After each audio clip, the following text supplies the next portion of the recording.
morning and welcome back to Central Ontario. Thought I'd take a little bit of time and put together a little video on some of the things I've learned after having the tractor for about 4 months. So if you're new to tractors or thinking about tractors, it might be of interest to you, so grab a coffee and stick around. I'll see you in a minute.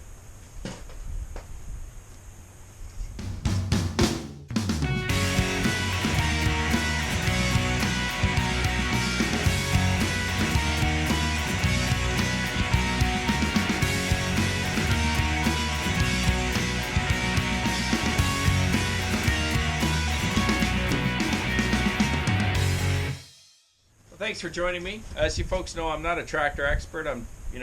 This is my first tractor. I've had it for just over 4 months now. I love this tractor. It's a great workhorse. But I've learned a lot, not only from a lot of subscribers, thank you by the way, who have provided a lot of good advice over the last few months as I've started to learn how to use this tractor properly. And I thought it might be helpful because it would have been helpful to me to put together a kind of a quick video of the things that I've learned or things that are important as you're working with your compact tractor. So first and foremost, the first thing you want to do every day before you use your tractor, do a quick circle check, just like driving a truck. Check your oil, which is pretty conveniently located. Check your coolant level, check your hydraulic fluid in the back. Make sure that everything is up to par, because you don't want any trouble with the engine or your hydraulics when you're out 3 or 4 or 10 acres away trying to do work in the forest. Make sure your battery is not corroded, and you'll also note on the other side of the tractor, you simply remove your side panel and you'll find your fuse box is right here, pretty conveniently located as well. Fuses take mini fuses. They don't take a standard automotive fuse, they take a standard mini fuse. So if you don't have any, you might want to pick up a variety pack at your automotive place just to keep them on hand. If you're in an area where you get a lot of cold winter temperatures, you want to make sure that you warm it up for a few minutes before you start using it. The oils, when they sit overnight or for several days, will start to get very thick in the cold. And what you want to do is get the tractor up and running, get the oil as well as the hydraulic fluid, etc., warmed up before you start pushing it through the pump and through the lines. Another thing I've learned, when you're disconnecting or connecting your hydraulic lines to your quick connects, whether it's on the front on the attachment or here at the valve, you want to make sure you shut the engine off. If you don't shut the engine off, what happens is you can take them off no problem, but they're under pressure. So when you go to try to put the next implement on, or you try to reconnect them, you'll find that you can't get the quick connect to push in. And the reason why is because you've taken it off under pressure. So it's always good to shut the tractor off, cycle your valve so that it relieves the pressure, and then take your disconnects off, and that way they'll go back on nice and easy when you go to click them back in. So if you're new to tractors, you'll notice that your tractors have 2 brake pedals, and there's usually a bar that connects them together so you can press them at the same time. Unlike a car or other things that you might be used to, your brakes are actually only on the rear tires, so you've actually got a left and a right brake on the left and the right rear tire. The front tire has no brake. So what's nice about this is you can leave them together to use them in unison, but especially in snowy or icy conditions, if you're pushing or you're snow blowing and you're finding that the tractor is wavering, you can actually use the separate brakes to help steer as the tractor, to keep the tractor straight as you're going through the snow. The other thing too, which I've learned with the brakes, is that because they're only in the rear, if you've got a load on the front or a load on the back and you're going down an incline, you need to make sure that you're in 4-wheel drive, because if you're not in 4-wheel drive, keep in mind that you've got a load on the front, you're going down a hill, especially if it's snowy or icy, or it's dirt or gravel, and if you're picking up speed and you're trying to brake, most of your weight's on the front, so you may find yourself in a tough position where you can't brake because you're trying to brake the back wheels and all the weight's on the front. So good thing to know, if you're carrying a load and you're not on pavement, make sure you're in 4-wheel drive. And separately, you keep your brakes together, but when you need to use them to help steer, especially in icy conditions or snowy conditions, you're able to use the brakes separately to help steer the tractor by braking either the right or the left tire. So I think most compact tractors come with a 2-wheel and a 4-wheel drive option, as well as they come with this bar down here called a differential lock. And what you'll find is when you're using the 2-wheel or the 4-wheel drive, if you're on dry pavement, you probably don't want to put it in 4-wheel drive because you're basically locking the front tires. and especially if you're making tight turns, probably a lot of wear on the tires, as well as probably not good for the tractor, similar to a car that has a differential lock. So make sure that you're using your 2 and your 4-wheel drive when you need to. If you're in snow, like myself, I leave it in 4-wheel drive all the time because I need that extra bite, especially going up and down hills. And the nice thing about the differential lock is the differential lock will lock the back tires together.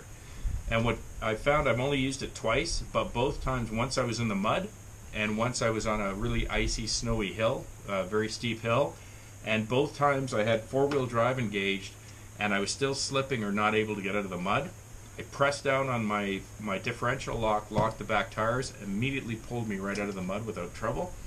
And up a hill, also used the differential lock at least once or twice, and it also saved me and got the tractor moving on an icy hill. So between the three things, if you're on dry pavement or dry gravel and you don't need the 4-wheel drive, you don't need to put it in 4-wheel drive because the tractor will run, especially if you've got ballast or weight on the front or the back. Use it when you need to. Probably not a good idea to use it on dry pavement, but otherwise the three options really come in handy when you need them because the tractor will just keep going. Okay, so a couple of things more related to safety, which I've learned, some almost the hard way, and some I've been fortunate enough that folks have let me know. One, you got a seatbelt, use your seatbelt. Tractor has no suspension, so when you're going over rough terrain, which if you've got any property and you've got a tractor, you probably have rough terrain. It's very easy when you're bumping through or going over boulders or debris in the forest or in your property. The tractor will jar and you're very easily thrown out of position in the seat. And when you're trying to manage this 2,000-pound beast, you want to make sure that you're locked in securely. Keep your ROPS up in the event that something bad does happen, but keep your seatbelt on because it keeps you firm in the seat while you're working the controls and doing what you need to do. Second thing is, I know a lot of people sometimes have a problem getting their tractor in their garage, so they drop the ROPS down, and then after a while they leave the ROPS down. I'm a big proponent of leaving it up because if I do end up in a position where the tractor is flipped, I think I'm in a better position having that big piece of steel around so that I don't have the tractor rolling on top of me. And that brings me to my next point on safety, going up and down hills. So if you've got property like I do, you've got a lot of undulations, very rough terrain, not really any flat area in this whole property at all. And so you've got to make sure that as you're going through the forest or through your property and you see slopes or hills, you want to make sure that you're taking your tractor straight up that hill or that slope or straight down that slope and not cutting across the slope on an angle. Your tractor has a very short wheelbase, or at least if you've got a compact or subcompact, it's a very short wheelbase, as well as the fact that the tractor is very, from a width perspective, it's very narrow. And there's no suspension, as we mentioned, so when you're going across a slope and you hit a rock or you go into a divot, that tractor, the weight will shift, and there's no suspension or anything to balance that weight. And if you take the center of gravity or the weight of that tractor off level, you have a high probability if you're going across the side of a slope that tractor may flip over.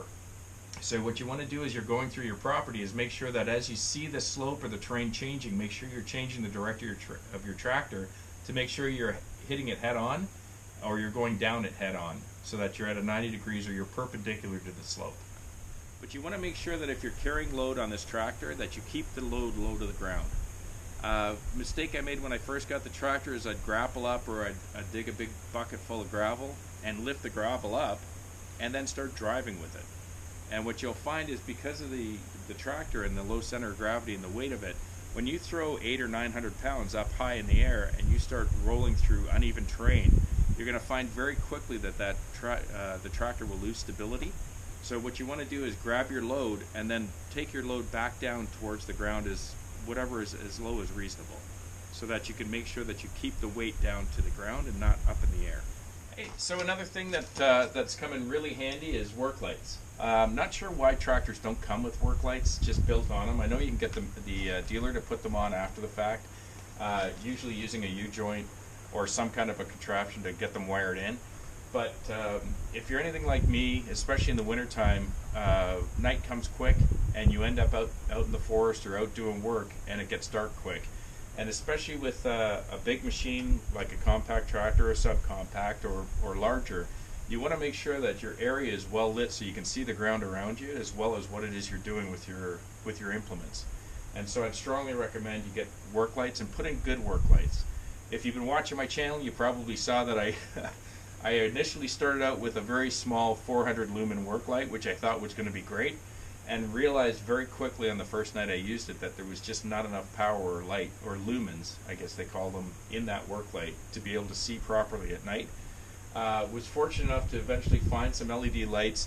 These lights, as you probably know from watching, are 1260 lumens each, and it gives you more than enough light in front and in back. So if you're looking at, if you don't have work lights, you're going to get them, make sure that you find them that are at least 1200 lumens or more, and I think you're going to find that that's going to work great for you at night. The most important thing I've learned in the last 4 months from a lot of other folks, as well as driving the tractor through the forest, is the importance of stability and what people call ballast, which basically means weight. And so when you get your tractor without any implements on the front or the back is a very well balanced tractor. The B2601 I think was 1,671 pounds, plus I threw fluid in the tires, but all of that weight rests on top of the axles.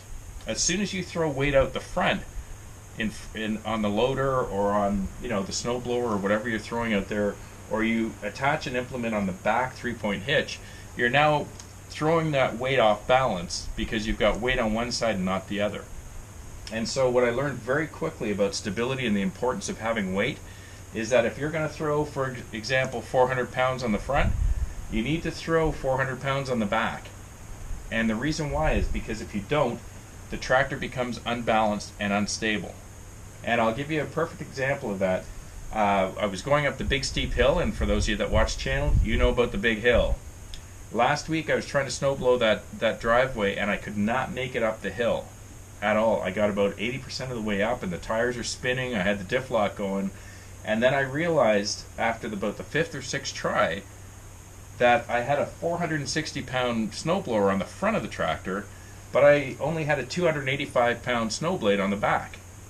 And so the light bulb went on, because I've learned a lot about weight over the last few months from a lot of the subscribers who've helped me out, as well as some folks on the Orange Tractor Forum. And so I took the tractor back down the bottom of the hill, turned the tractor around, and went up backwards. And sure enough, it went right up the hill without any problems, even on the ice, because now I had the 460 pounds in the back of the tractor instead of trying to push the 460 pounds up the front with 285 pounds on the back.